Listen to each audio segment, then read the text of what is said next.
Konnichiwa, y'all, and welcome to the 10 at 10 for September 17th of 2024. Guys, it is starting to feel like fall here at MrMaple. Got a great lineup for you today. I'm Matt. And I'm Tim. And we're going to talk about 10 trees that are getting listed on the website at 10 a.m. Eastern Standard Time.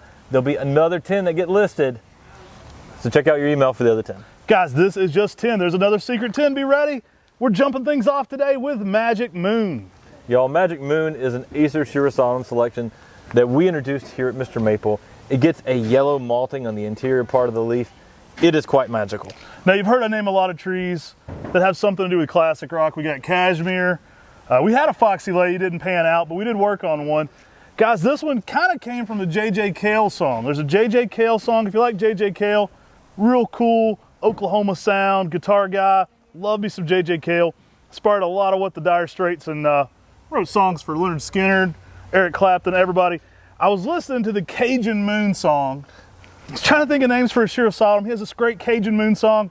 I was like, that doesn't quite fit, but Magic Moon, that fits. And that's how I come up with the name for this one.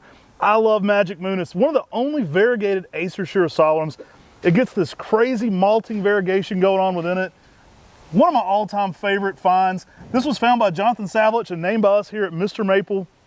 Absolute showstopper of a plant. And I think the name Magic Moon just kind of added a little something extra to this one. Yeah, it does. And this one will sell out quickly, so do check out quickly because our website doesn't hold it for you until you complete that checkout process. But I will hold it. Check these out. They're huge sizes. Grab you a Magic Moon today. All right, y'all. Next up, we've got Parodia Sub Aqualis. Yeah, I remember seeing this tree. I think it was actually Bree, the plant lady, that really put me onto Parodia Sub Aqualis. I was already growing Parodia persica, and that's a really cool plant. It's got some really nice bark interest. But Parodia Sub Aqualis gives you everything you love about Parodia persica, but even brighter and more intense fall color. Great plant, y'all. Tough as nails. This one's going to work zones 5 through 9. This is a Chinese ironwood that's going to add a lot of great fall color as well. Yeah, and it'll end up getting about 25 feet in height by about 20 foot in width in 15 years. So it makes a good sized tree out there, but the bark interest on this tree is phenomenal. It's got the bark interest that everybody loves about the ironwoods, with the flaking cinnamon color, with tan color, with brown color on the bark itself. And then when this thing lights up in the fall to those bright fire engine reds, it's very consistent, and it's one of those trees that will just steal the landscape in the fall. Yeah, parrots love to sit in a Parodia. All right, y'all, let's bring back Acer Pomatum Orange Dream and bring it back in style. We've got large 1 gallons as well as large 2 gallons today. Y'all, we've got them in both sizes. Orange Dream is a classic Japanese maple. It's one of the classic yellows. One of the first yellow Japanese maples in that Acer Pomatum that has really hit the market. Selection by Ghirardelli Nursery in Italy. This one gives you those bright yellow colors, and then you push it out with a little bit of sunlight, and you can even get some bleached out yellows during those summer months. Yeah, early spring, if you give this one a little more sun, you can get some orange shades in it. I do find it to be more of a brilliant yellow than orange, though, most of the time. Some great false orangish red colors going on there, too. Be a great one for bonsai.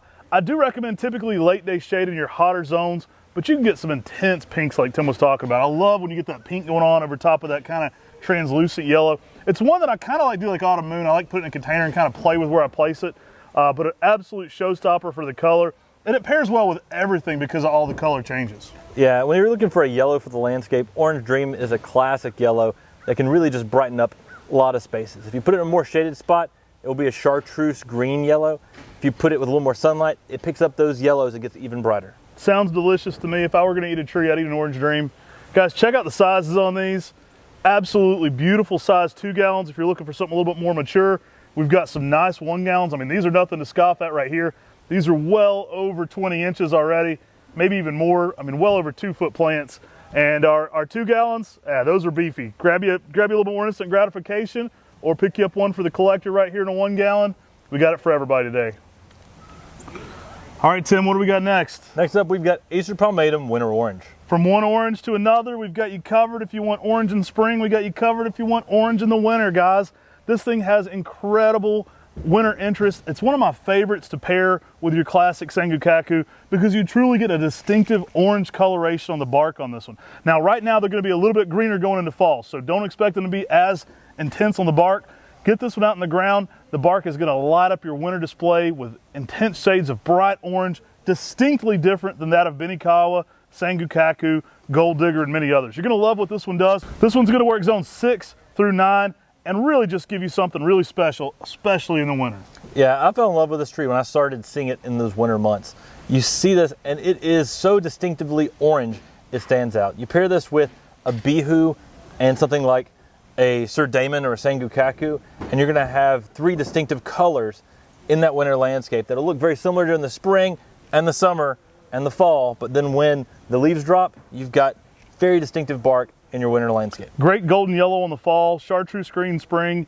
The golden yellow in the fall can be ordained with kind of splashes of red and orange in there a little bit. Really showy plant. I've had a little bit of pink tint to this one in the early spring too, which is nice, but really I love it best when it's out of leaf. It's that spark of color in the winter garden. Really gives us something that kind of keeps the garden going into those winter months when everything's kind of boring and drab. It kind of takes gardening, more seasons for you, especially as a maple collector. I think you're gonna love this one, especially for the shades it brings. Yeah, and this one will grow about a foot of growth per year, typically reaching about 10 feet in height in 10 years. Makes a good mid-sized tree that can really just add that extra spark of color. As mentioned with several other coral barks, very heat tolerant, and this one does great in sun, so you can put it in a sunnier spot. Gonna avoid that zone 5 typically for this one, but it's very durable, zone 6 through 9, and it's gonna be a tree that can handle a good bit more sun. I recommend putting it somewhere where you have a little backdrop, either conifers or a lighter colored building or shed or your home, because you're really gonna be able to play that color off there for your photography and see that distinctive orange in those winter months. All right, y'all, we're bringing back one of my all-time favorite hydrangeas. We got them in these quarts. This is gonna be Missori. Yeah, Missori is one of our favorite hydrangeas because what this selection does is it has a double bloom to it that is bicolored, so you get pink and white on top of a double bloom. It's hard to beat that. But it does, because the foliage beats even the flower for me. I love that giving this one a little bit of light, you can get some reddish tints all in there. It makes the perfect place for that bicolored flower. I think you're gonna love this one. I think it's one of the most next level hydrangeas we've ever offered. I love it. I mean, if you're giving a little bit more light, you can get a ton of color going on. This one kind of fills out a planter all on its own. You can put this in a big patio planter. You're gonna have foliage interest, you're gonna have flower interest. It is a showstopper. I do recommend a little 8-day shade in your hotter zones, but giving it a little bit of light will really pick up that red foliage. Plays so well off the blooms. Now this is a hydrangea that's very popular on Mr. Maple. It's been a while since we've offered Missori, so these will sell out quickly today. Do check out Fast for these as well. Grab you a Missori today. I'm thinking this must be the orange 10 at 10 because we had Orange Dream, then we had Winter Orange, and now we've got one of the Japanese maples that's one of the most popular fall colors of a bright orange. Acer Pomatum Hogyoku. It's the all orange 10 at 10. Tim's got the orange beard. I got a couple shades of red in there if I grow it out a little bit, but mostly dark brown here. Guys, you're gonna love Hogyoku in the fall. This one is probably the quintessential fall orange tree. Grab you one of these, they're great sizes. I mean, these are beastly right now.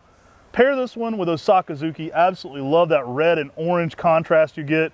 So pair something like Hogyoku with Osakazuki. You've heard us talk about that a lot. These are great sizes. They're real beastly big ones right now, guys. Some excellent size XL 1 gallons. They're gonna look very similar throughout the spring and summer, but you're gonna get a different fall color. The Hogyoku go into the bold orange, the Osakazuki go into the brilliant red. I love pairing this with either something like Rikuzen Shidari, so you get the weeping form with that big yellow leaf. That's a fun one. There's definitely some different yellows too that you can bring out color-wise in there. But Hogyoku and Osakazuki, I think, are the perfect pair.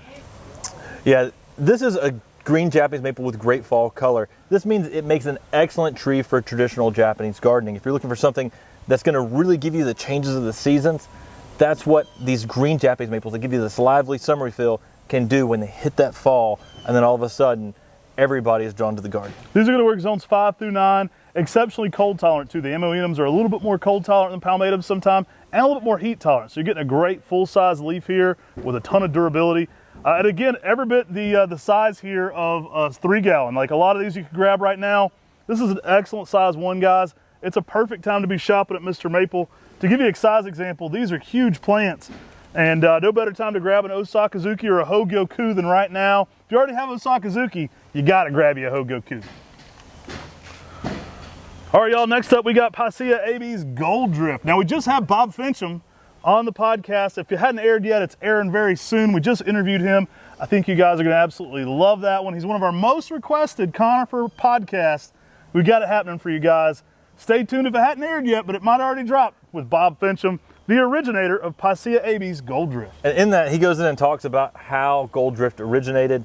Y'all, this is a weeping selection that is simply amazing.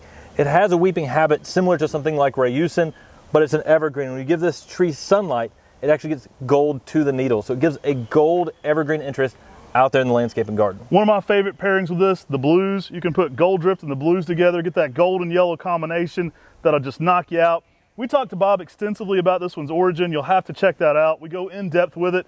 I love this tree. Give it a little bit more sunlight. Give it some highlights. What happens there is the parts that are getting hit with the sun will be a much brighter golden yellow. Absolutely exceptional plant. That's fun to know. Our friend introduced us, and it's becoming a staple all over the world. I mean, you'll see this one in garden centers in Europe. Everywhere you go, Gold Drift is becoming a popular plant. You can grab one here today on Mr. Maple.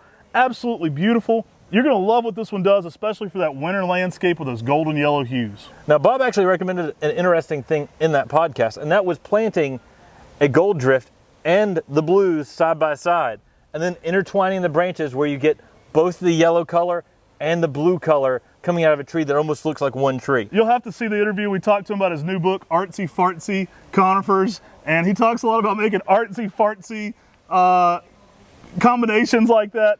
I asked him what his favorite artsy tree was, but I didn't ask him what his favorite fartsy tree was. I was going to ask him that. Grab you a Gold Drift today, guys, and definitely check out upcoming podcasts. Boom, the hits keep coming, y'all. What do we got next, Tim? Guys, next up, we've got Acer japonicum Meikujaku, the Dancing Peacock. I mean, you could say this is a fall orange, too. I've had it be red, yellow, and orange at the same time. Absolutely exceptional. Tim's going to dance for you today with the Dancing Peacock. Perfectly named. I love that the fans look like peacocks. Guys, this is our most popular Acer japonicum at Mr. Maple. We sell out of this one consistently. You'll see a lot of people listed as well as Aconitafolium. Same plant. A lot of trees will have a Latin name and a Japanese name. We stick with the original, Meikujaku. I think that poetic name, Dancing Peacock, means so much. Absolutely great size of these right now, too. These are XL 1 gallons. You're going to get these. Look at the size on these. I mean, these are excellent. Get them right now in time for fall. Put your Hogoku and your Meikujaku together. You're going to be so excited this fall to hit when those hit the peak color. Yeah, and as the day in the fall actually starts shortening, that's what actually triggers Meikujaku to turn to fall color, and it's very consistent because of that. This is an amazing full moon Japanese maple. That's one of my favorite full moons of them all. Y'all, this thing is amazing. It's got bigger leaves, but it also has bigger blooms. So in the early spring, you get some red tassel flowers that hang down on top, sticking out underneath these large green leaves. It puts on a show spring, summer, and then when the fall hits, it's hard to beat. These do sell out. They're great sizes. Grab you one a day. Beautiful tree, typically about 10 to 12 foot, even in 15 years. Brilliant fall color, brilliant spring display. Tim mentioned those big leaves, but it's also heavily dissected, so you just get something interesting going on there. It makes the perfect palette for that fall color. I think you're going to love it. If you don't already have a Meikujaku in your garden, today's a good day to find one. All right, y'all, next up we've got the reigning champion for sales for a Go Series plant. I think this one wins every single year consistently for the People's Choice. We're bringing back Purple Ghost. Yeah, this is one of my favorite of the Go Series. In fact, it is my favorite of the Go Series. It can give you some unreal shades of lavender purple to fuchsia purple in the early spring. Even the same plant can change from year to year, just depending on the conditions. To me, it's one of those plants that I love to put out there in the garden because it breaks the color mold of what you think of an upright Japanese maple that can give you that kind of red color. You can get more of that purple color with this tree. Go check out our video where we show you the very first at Buckholtz Nursery. It's there in the gardens. Absolutely amazing tree. It's been in that place since 1992 or 93, I believe. Absolutely showstopper of a tree. You're going to love this one. It's one of the ones that was a game changer for Japanese maples. It really kind of flipped the game for maples, gave people, kind of upped the elevation for collecting a little bit. Like, it was like things can go this wild. You're going to love Purple Ghost if you don't have it in your garden. Great plant, 10 to 12 foot in 15 years. Great kind of bright, brilliant reds to purple lavender colors. You can get so many different shades going on this one. Great fall color as well. Typically easily over a foot of growth a year on this one. It's going to work zones 5 through 9. Late day shade will work best in some of your hotter zones to hold that spring color later into the season. But guys, these are excellent sizes. You keep hearing me say this. Mr. Maple, we've been upping our game on our size game. We've been able to bring you bigger and bigger 1 gallons. We hear you guys out there and we're like, hey, let's up the game. Excellent size 1 gallons right now on Mr. Maple. We always keep it affordable, but we're also bringing the size. And at the last open house on Labor Day, we actually had a customer that was here that had one of the first purple ghosts outside of Buckholt's nursery. He's located in near Charlotte, North Carolina, and he actually had a handwritten note from town that said, you know, this is a brand new selection. It's got some amazing color, and basically, we don't know what this tree's going to do, but give it some room in case it turns into to be a nice tree. What a cool, I have to get a picture of that. What a collector's item there. Absolutely love Talon's introductions, and the Ghost series probably is best. You know, that's what he's most known for. Of those, the most popular, Purple Ghost. Bringing it back here today, guys. Grab you one. Again, big size, 1 gallons. Ready for some pot ups here, but you can take advantage of that by adding them to your garden. All right, Tim, what do we got here? Guys, next up, we've got Acer Pomatum Hupp's Dwarf. This is a classic by Barbara Hupp, guys. Introduced it, got it to Vertrees. He helped graft it and get it out there. We throw it in that Macawa family. You could put it in the Shishikashira family. Heck, you could have the Hupps family, because there's definitely a distinctive set of traits that look like this. Absolutely love it. I think no Macawa collection's complete without a Hupp's Dwarf. I do recommend a little more late day shade on this one. It's going to work zones 5 through 9. Perfect for the container garden, and if you've already got some Macawa Yetsabusas out there, you're going to love that texture that Hupp's Dwarf brings to the game. It does look like a hybrid between Macawa and Shishikashira. I mean, I don't know the genetics or the history behind this plant, but it has that feeling. You get the twisting leaves that are almost Macawa-like, but it's tight and dense and slower growing like a Macawa Yetsabusa. To me, this is a rock star tree. Give it some protection from the hot afternoon sun in most climates, but this is an amazing tree that has a unique texture, unique shape, and it's that slow growing dwarf that fits in many people's garden. It's going to pair so nicely with Macawa and Tattoo. You know, this one's typically 5 to 6 foot in 10 years, very similar growth rate to that of Macawa Yetsabusa, but different textures, different overall colors. I absolutely love it. Go through some seeds of Hupps and tell us what you find, because it's one of my favorite starting points. I think it's one of the quintessential dwarf Japanese maples. Pairs really nicely. We talked a lot about Macawa, but it looks really nice with Kuranajishi as well. It really does. I mean, Kuranajishi, given that deep red color, contrasting well, same twisting leaves, same kind of upright, unique habit. Y'all, this is an awesome tree to put out there in a container as well, or to bonsai. A Hupp's Dwarf can be done from rooted cuttings, but again, these are grafted, so you can actually take these, plant these in the landscape, and take air layers off of them. Hey guys, don't forget, this is just 10. We've actually showed you 11 since we had the 2 Orange Dreams, but this is just 10 of the 20 amazing plants on the 10 at 10 today. You're going to need to be signed up for our email to catch that other 20 secret plants hiding in that email. So go sign up for that so you can get the full advantage of knowing what's going to be dropping at 10 a.m. ahead of time. Now, for that guy asking in the comments, these don't list on our website until 10 a.m. Eastern. So we're on the East Coast. So if you're watching this live, the plants won't be on the website until 10 a.m. today. They'll be dropping there. Some of these will sell out right away, so be ready to shop with us at 10 a.m. Take care. God bless. And have a great day.